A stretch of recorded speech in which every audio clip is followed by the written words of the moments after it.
अस्सलाम वालेकुम। Pakistan cricket board ने पाकिस्तान और ऑस्ट्रेलिया की ओडीआई सीरीज कंफर्म कर दी है। जैसा कि आपको मैंने पहले भी रिपोर्ट किया था कि जो पाकिस्तान की टी20 सीरीज हुई थी ऑस्ट्रेलिया से टी20 वर्ल्ड कप से पहले, उसमें ओडीआई मैचेस होने थे और उस टाइम पे टी20 की प्रेपरेशन के लिए वो ओडीआई मैचेस स्किप कर दिए गए थे और अब वो ओडीआई मैचेस मई के एंड पे शेड्यूल किए गए हैं। इस सीरीज के लिए पाकिस्तान कुछ नए लड़कों को चांस देने जा रहा है। कम से कम 4 नए चेहरे आपको इस सीरीज में खेलते हुए नजर आएंगे और ये अच्छा डिसीजन इस लिहाज से भी है कि ऑस्ट्रेलिया के भी कुछ मेन प्लेयर इस सीरीज में शायद नहीं आ सकेंगे। मिचेल स्टार्क, जोश हेजलवुड और पैट कमिंस, इन तीनों का तो कंफर्म है कि ये इस सीरीज में अवेलेबल नहीं होंगे। और कुछ ऐसे प्लेयर जो कि आईपीएल खेल रहे हैं, उन जैसे कि ट्रेविस हेड हैं, जोश इंग्लिस हैं, मिचेल मार्श हैं, बाकी प्लेयर्स हैं, उनकी अवेलेबिलिटी भी अभी डाउट पे है क्योंकि जब ये सीरीज पाकिस्तान की स्टार्ट होनी है तो उसी टाइम पे आईपीएल ऑलमोस्ट खत्म होगी, बल्कि शायद एक आधा मैच ओवरलैप करेगा आईपीएल को।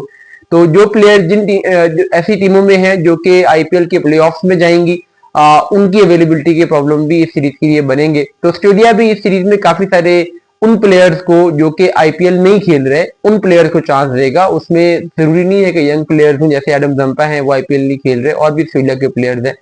तो इसी वजह से जो कुछ प्लेयर्स इस दफा पीएसएल खेलने आए थे ऑस्ट्रेलिया के, वो प्लेयर भी आपको इस सीरीज में खेलते हुए नजर आएंगे। स्टीव स्मिथ डेफिनेटली होंगे, साथ में एस्टन टर्नर भी होंगे और एडम जंपा भी होंगे। तो टीम ऑस्ट्रेलिया की तगड़ी होगी, बट स्टिल उसमें कुछ इंपॉर्टेंट प्लेयर्स ना होने की वजह से पाकिस्तान के पास एक चांस होगा कि पाकिस्तान यहाँ पे यंगस्टर्स को इस सीरीज में खिलाए और कुछ एक्सपेरिमेंट्स कर ले। वैसे भी बायलैटरल सीरीज आप जीतो हारो कोई बहुत ज्यादा फर्क पड़ता नहीं है, और आगे जाके अगले साल जो ओडीआई वर्ल्ड कप आ रहा है, पाकिस्तान ने जब उसकी टीम तैयार करनी है तो उसके लिए ये अच्छी अपॉर्चुनिटी है कि पाकिस्तान एक्सपेरिमेंट्स कर ले। एक तो इस सीरीज में पाकिस्तान समीर मनहास को लेके आएगा ओडीआई सीरीज के लिए।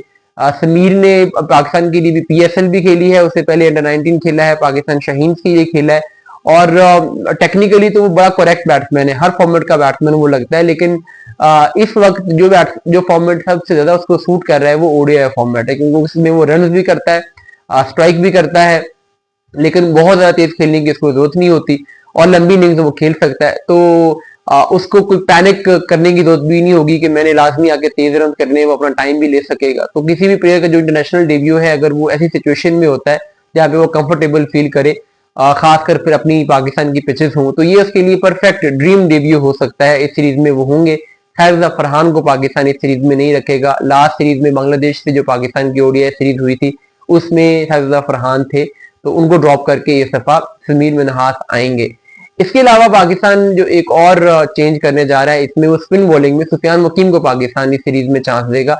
आल्दो के सुफियान वकीम को पाकिस्तान ने पहले जब खिलाया तो टी20 पाकिस्तान ने खिलाए थे, और टी20 में सुफियान वकीम ने बड़ा जबरदस्त परफॉर्म भी किया था, फिर वो ड्रॉप हो गए थे, और उसके बाद फिर अभी पीएसएल में भी उन्होंने टी20 फॉर्मेट में ही परफॉर्म किया है।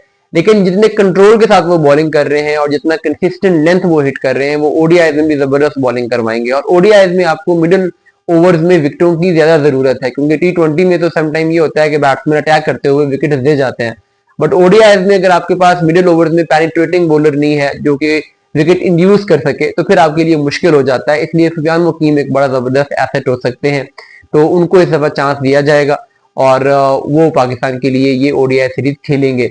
इसके अलावा पाकिस्तान फास्ट बॉलिंग में भी कुछ एक्सपेरिमेंट करेगा, क्योंकि अभी पाकिस्तान ने अपना पूरा जो फास्ट बॉलिंग अटैक है उनको बांग्लादेश लेके गए हैं, और वहां पे टेस्ट सीरीज के लिए भी जैसे शाहीन अफरीदी हैं वो वहां पे खेल रहे हैं, और उससे पहले पाकिस्तान के सीनियर फास्ट बॉलर ने पीएसएल भी खेली है। तो आगे जाके फिर वेस्ट इंडीज और इंग्लैंड की टेस्ट सीरीज भी आ रही है, तो पाकिस्तान अपने मेजर फास्ट बॉलर को इस सीरीज में रेस्ट करवाएगा ताकि थोड़ा सा वर्कलोड मैनेज हो सके। तो शाहीन तो कैप्टन है, उन्होंने तो खेलना है, हालांकि सबसे ज्यादा रेस्ट की जरूरत शाहीन को ही थी, लेकिन उनको खिलाएंगे तो आगे उनकी फिटनेस के जो मसाइल पहले हैं वो हमारे सामने हैं। लेकिन ये हो सकता है कि पाकिस्तान बाकी बॉलर्स को रोटेट करेगा। अली रजा इस सीरीज में पाकिस्तान के लिए खेलेंगे, और अली रजा का ये है कि पिछले कुछ अरसे में जो लॉन्गर फॉर्मेट अली रजा ने खेला है पाकिस्तान के लिए, डोमेस्टिक क्रिकेट में 4 डे मैचेस उन्होंने खेले हैं, पाकिस्तान शाहीन के लिए ओडीआई उन्होंने खेले हैं, टी20 भी खेले हैं, लेकिन ये बॉलर है जो कि लंबे स्पेल करवा सकता है। तो वनडे में जो कि आपको 10 ओवर का स्पेल करवाना है, और अली रजा अपनी 10 ओवर की फिटनेस बार बार प्रूव कर चुके हैं, और गुड लेंथ हिट करने वाले बॉलर वैसे भी वनडे में ज्यादा कामयाब रहते हैं, तो अली रजा होंगे। और साथ में हुनैन शाह को भी चांस मिल सकता है, क्योंकि पीएसएल उनकी बड़ी जबरदस्त गई है। इसके अलावा पहले पाकिस्तान के लिए जो वनडे कप था, प्रेसिडेंट कप था, उसमें भी वो खेले थे, तो ये प्लेयर्स आएंगे। मैं चाहता हूं कि इनमें से ज्यादा प्लेयर्स को पाकिस्तान प्लेइंग 11 में भी शामिल करे, ताकि इनकी इंटरनेशनल लेवल पर यूटिलिटी भी प्रूव हो सके, प्रेशर कैसा देते हैं ये जज हो सके, क्योंकि आगे जाके पाकिस्तान के पास एक्सपेरिमेंटेशन का ज्यादा चांस बनना नहीं है। तो यही वो सीरीज है जिसमें पाकिस्तान मैक्सिमम एक्सपेरिमेंट कर सकता है।